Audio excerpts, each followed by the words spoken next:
Hello Internet, Bharadhavan here. In this video, we will see what are the various operations which can be performed over a data frame using data frame attributes and method, for which we are creating a data frame using a dictionary D. So dictionary D contains key value pairs where keys are string, name, age, rating. When we create a data frame from this dictionary D, name, age, rating will be column labels and column values will be a series. First, a series of string. Second, for age, a series of integer. Third, for rating, a series of floating point values. So in the first cell, we have created a dictionary. We have already imported pandas as PD and numpy as NP. So when we call pd.dataframe function to create a data frame, inside it in opening and closing parentheses, we pass D, which is a dictionary containing key value pairs, and a keyword argument column is equal to name, age, and rating. We are giving names to the column. Column labels as name, age, rating. So name will be given as name. Column label age will be given a new label age. And column label rating will be given a new label rating. If you print this data frame on the user screen after creation, you can see on your screen there are three columns: name, age, rating. Column values are respective series. For name, it's a series of string. For age, it is series of integer. For rating, it is series of floating point number. You haven't passed any row labels using keyword argument index is equal to. So by default, indexing of row labels will start from 0. So first row label is 0, last row label is 6, therefore there are 7 rows. First operation which can be performed over a data frame is we can transpose a data frame. So by transposing a data frame, we are converting rows into columns and columns into rows. So this can be done using attribute capital T. So when you call df.t, it will transpose the data frame, return a new data frame which will directly printed on the user screen. So click on the cell and run the cell. You can see now the column labels are 0 to 6 and row labels are name, age, and rating. Second, to get the access of the data frame, means it will return the row labels and column labels of the data frame. So it will return all the access, row access, column access. If it was three-dimensional data frame, then it will return the access of all the dimensions. So this can be done using dataframe.access attribute. Print the row label and column label access of the data frame is why we use row and column only because it was a two-dimensional data frame. df.access. Click on the cell and run the cell. This will return the row axis as 0, stop value 7, step size 1. So it is starting from 0, ending till 7 minus 1, 6, step size of 1. So 0, 1, 2, 3, 4, 5, 6. Column labels, which is name, age, and rating. So row labels and column labels are written using data frame dot access attribute. To get the data type of each column of the data frame, you can call dtypes attribute.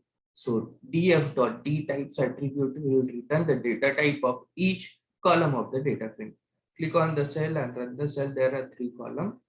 First column is a string, therefore data type is object. Second column age is integer, therefore data type was int64. Third column was a floating point numbers, therefore data types return is float64. Moving to the next part, how to get the dimension of the data frame. So you have a attribute ndim which returns the dimension of the data frame. So print the dimension of the data frame, the object is data frame object, or object is this can be a comment, can be anything. What we have to call data frame dot ndim attribute. Click on the cell and run the cell. It will give number of dimensions of the data frame. It is a two-dimensional data frame containing 7 rows and 3 columns. Therefore, value written was 2. If you want to get the number of elements of the data frame, then you have a shape attribute. So how to get the shape of the data frame? That is the number of elements in each dimension of the data frame. So you have a df.shape attribute. So, okay, shape gives the number of elements in the dimension of the data frame. So you have two-dimensional data frame containing 7 rows and 3 columns. So it returns a tuple. First value is number of rows 7 and second value is number of columns, which is 3. How to get the number of elements in the pandas data frame? Then you have a size attribute. If you call data frame dot size attribute, it will give the number of elements of the data frame. As a data frame is a two-dimensional data frame containing 7 rows and 3 columns, total number of elements will be 21. So number of elements in our data frame object is 21. How to get actual values present inside the data frame? For this, you have data frame dot values method. So print the actual data in our data frame is, this is a statement which will be as it is printed on the user screen. If you call data frame dot values attribute, it will give the actual values present inside the data frame. So it returns a list of lists. First list is a first row of the data frame, Pranay 25 4.23. Second list is name, age, rating, so on till the last.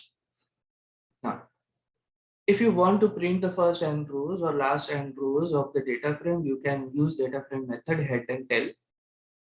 In the given example, we are printing the first 2 rows of the data frame. So we are calling data frame dot head method, passing as our argument 2, it will print first 2 rows of the data frame. If you want to access the last n rows of the data frame, you can call tail method. So data frame tail method, you are passing it a argument 2, it will print the last 2 rows of the data frame. Now, how to rename a data frame? So data frame has a method df.rename. It will rename the row label or column label of the data frame. To the rename method, you have to pass a dictionary where a dictionary of keyword argument. So understanding the example, here we want to rename the columns name by student name and ratings by grade. So you have passed a keyword argument column is equal to, and inside it you have passed a dictionary. The keys of the dictionary are the labels which are to be replaced, and the values of the dictionary are the new values which will new labels which will replace the previous labels. Click on the cell, and on the cell you have replaced name by student name and ratings by grade. So these were all the operations which can be performed over a data frame using data frame's attributes and method. So we started with transposing a data frame df.t, getting the row label and column labels df.access, getting the data type df.dtypes, getting the dimension df.ndim, getting the shape number of values in each dimension of data frame. So df.shape, it will give the row entries in the rows and columns. Number of values by df.size, actual values df.values, first and rows and last and rows using head and tail method and passing the particular argument, and how to rename row labels or column labels of the data frame. If you want to replace the row labels to the rename function, you have to pass a keyword argument df.rename. Index is equal to add a dictionary of key value pairs, where key are the row labels which are to be replaced and values will be the new row values which you want to replace the original value with. That's it for this video. Thank you. Thanks for watching.